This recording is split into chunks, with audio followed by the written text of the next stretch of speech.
नमस्कार। आज हम चल रहे हैं राजस्थान के भानगढ़ किले की ओर। ये जगह अपने खंडरों के लिए तो जानी ही जाती है, पर उससे भी ज्यादा मशहूर है भारत की सबसे भूतिया जगहों में से एक होने के लिए। तो हमें जो भी जानकारी मिली है उसके आधार पर हम कोशिश करेंगे इसके इतिहास और इससे जुड़ी जो कहानियां हैं उन्हें समझने की। जानकारी के अनुसार इसे 17वीं सदी में राजा माधो सिंह ने बनवाया था।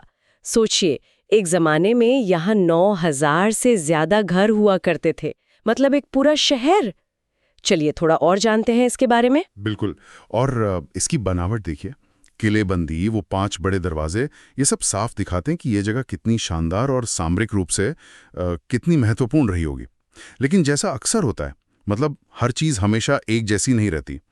जो दस्तावेज मिले हैं वो बताते हैं कि 1720 के बाद यहाँ वीरानी छाने लगी। और यहीं से मतलब कहानी थोड़ी रहस्यमयी हो जाती है ना। इसके उजड़ने के पीछे कई किस्से हैं, खासकर 2 श्रापों की कहानियां बहुत चलती हैं। हाँ, पहली कहानी एक साधु बाबा बालूनाथ से जुड़ी है। कहते हैं कि उन्होंने किला बनाने की इजाजत तो दी, पर एक शर्त रखी थी। शर्त? कैसी शर्त? शर्त ये थी कि किले की परछाई उनके ध्यान करने की जगह पर बिल्कुल नहीं पड़नी चाहिए। लेकिन बाद में शायद कोई ऊंची इमारत बनी और उसकी छाया उन तक पहुंच गई, तो मान्यता है कि बस उनके श्राप ने किले और शहर को तबाह कर दिया। अरे अच्छा, ये तो एक कहानी हुई। और दूसरी कहानी जो शायद ज्यादा सुनने में आती है, वो एक तांत्रिक सिंघिया और राजकुमारी रत्नावती की है। ये तो काफी फिल्मी लगती है। हाँ, बिल्कुल। और दिलचस्प बात यह है कि किंवदंती के अनुसार वो जो तांत्रिक था सिंघिया, वो राजकुमारी पर मोहित था और उसने राजकुमारी को पाने के लिए काले जादू का सहारा लेना चाहा।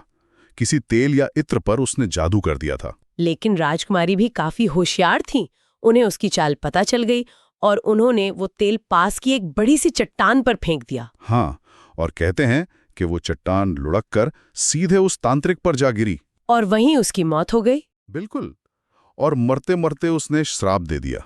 क्या श्राप दिया? यही कि ये शहर बर्बाद हो जाएगा और यहाँ रहने वाले कभी चैन से नहीं जी पाएंगे। बाप रे! मतलब एक तरफ साधु का श्राप, दूसरी तरफ इस तांत्रिक का श्राप। किले पर तो जैसे आफत ही आ गई। हाँ, और स्थानीय लोग मानते हैं कि इसके फौरन बाद ही भानगढ़ पर कोई हमला हुआ। हमला? किसका? शायद मुगलों का, या फिर ये भी कहते हैं कि पड़ोसी राज्य अजायबगढ़ से लड़ाई हुई और उस लड़ाई में राजकुमारी समेत बहुत से लोग मारे गए। अच्छा, तो इससे वो श्राप वाली बात पर लोगों का यकीन और पक्का हो गया होगा। बिल्कुल, एकदम। पर क्या ये श्राप ही मतलब असली वजह थे या कुछ और भी हो सकता है? देखिए, अगर हम इसे थोड़ा बड़े दायरे में देखें, ऐतिहासिक नजरिए से, तो कुछ इशारे मिलते हैं कि किले का वीरान होना शायद बाहरी हमलों या फिर किसी प्राकृतिक आपदा जैसे भूकंप वगैरह की वजह से हुआ हो। अच्छा, भूकंप भी? हाँ, मतलब ये भी एक संभावना है। सच तो ये है कि इसके उजड़ने का कोई एक पक्का कारण आज तक पता नहीं चला है। और जब इतिहास में ऐसे खाली पन्ने रह जाते हैं ना, तो लोक कथाएं और ये किंवदंतियां उन खाली जगहों को बड़ी आसानी से भर देती हैं। सही बात है। और शायद इन्हीं डरावनी कहानियों की वजह से या इनके बावजूद पता नहीं, भानगढ़ आज भी पर्यटकों को खूब खींचता है। लोग इसके खंडहर, मंदिर, वो पुराने बाजार देखने आते हैं, शायद उस रहस्य को महसूस करने जो हवा में है। हाँ, और एक और बात, जो भारतीय पुरातत्व सर्वेक्षण है ASI, वो हमारे देश के ऐतिहासिक धरोहरों की देखभाल करते हैं। उन्होंने सुरक्षा कारणों से सूरज ढलने के बाद और सूरज उगने से पहले किले में एंट्री बंद कर रखी है। हाँ, ये तो मैंने भी सुना है, बोर्ड लगा है वहां।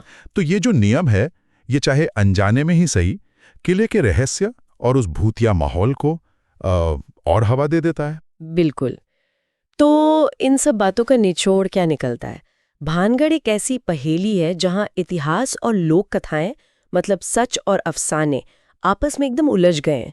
हमें जो जानकारी मिली है वो इसके पतन के पीछे संभावित ऐतिहासिक कारण भी बताती है और उन श्रापों की कहानियां भी सुनाती हैं जो आज भी लोगों की जुबान पर हैं। हाँ, और ये एक दिलचस्प सवाल भी खड़ा करता है कि ये जो कहानियां होती हैं, ये कैसे किसी ऐतिहासिक जगह के बारे में हमारी सोच को बनाती हैं, बदलती हैं। जब किसी घटना के ठोस सबूत नहीं मिलता, तो ऐसी जो रोमांचक, अक्सर अलौकिक लगने वाली कहानियां हैं, उनको जड़ जमाने का और फैलने का पूरा मौका मिल जाता है। सही कहा।